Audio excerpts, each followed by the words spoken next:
Hello friends, Jayashree रेसिपीमध्ये तुमचे खूप खूप स्वागत आहे। बघा, आज आपण पालकच्या भाजीच्या चपात्या बनवलेल्या आहे। बघा किती छान झालेल्या आपल्या या चपात्या।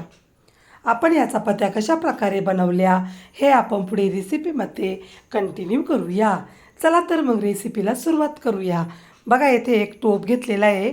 त्या टोपमध्ये आपल्याला गव्हाचे पीठ चाळून घ्यायचे आहे।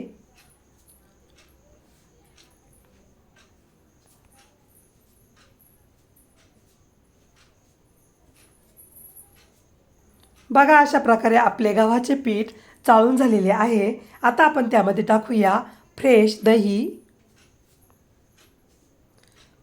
आलं, लसूण, हिरव्या मिरचीची पेस्ट, कोथिंबीर, मीठ। आता आपण या पिठामध्ये टाकूया पालकची भाजी। ही पालकची भाजी उरलेली आहे म्हणून मी त्याच्यापासून चपात्या बनवलेल्या आहे।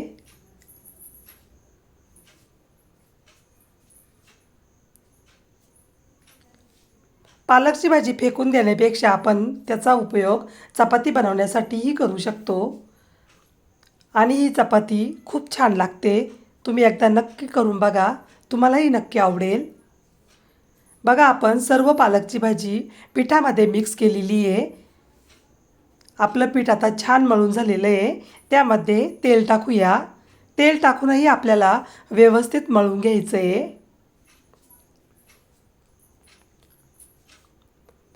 आपलं पीठ आता 10 ते 15 मिनिटासाठी भिजण्यासाठी झाकून ठेवायचं आहे।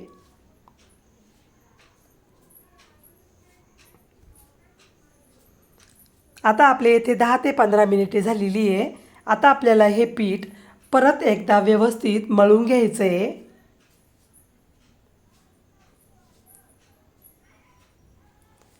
आता आपल्याला रोजच्या चपातीसारखी चपाती लाटून घ्यायची आहे। एक छोटासा गोळा घेतलेला आहे। त्या गोळ्याला लाटून घ्यायचं आहे। तेल लावायचं आहे, पीठ लावायचं आहे। बघा, अशा प्रकारे आपण चाळं बनवून घ्यायचं आहे आणि चपाती आपल्याला रोजच्या चपातीप्रमाणेच लाटून घ्यायची आहे। बघा, अशा प्रकारे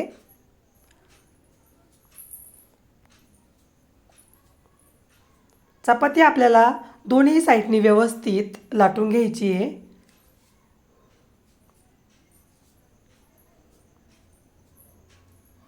येथे आपण तवा तापण्यासाठी ठेवलेला आहे। बघा, आपली चपाती आता छान लाटून झालेली आहे। आता आपण चपाती भाजण्यासाठी तव्यावर टाकूया। चपाती आपल्याला दोन्ही साईडनी व्यवस्थित भाजून घ्यायची आहे।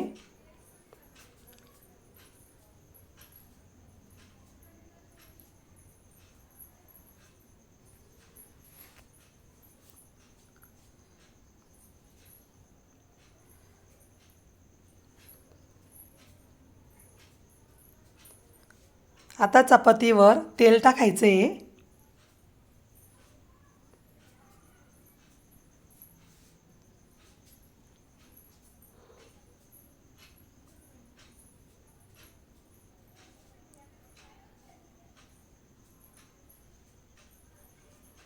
बघा, आपली चपाती आता छान भाजलेली आहे।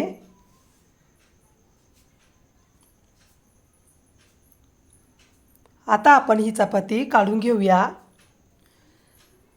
बघा, आपल्या पालकच्या भाजीच्या चपात्या आता खाण्यासाठी रेडी झालेल्या आहे। बघा, किती छान झालेल्या आपल्या या भाजीच्या चपात्या। तुम्हाला जर माझी रेसिपी आवडली असेल तर माझी रेसिपी एकदा नक्की ट्राय करून बघा। चला तर मग पुन्हा भेटूया अशाच नवीन रेसिपीमध्ये। तोपर्यंत बाय बाय। व्हिडिओ पूर्ण बघितल्याबद्दल खूप खूप धन्यवाद।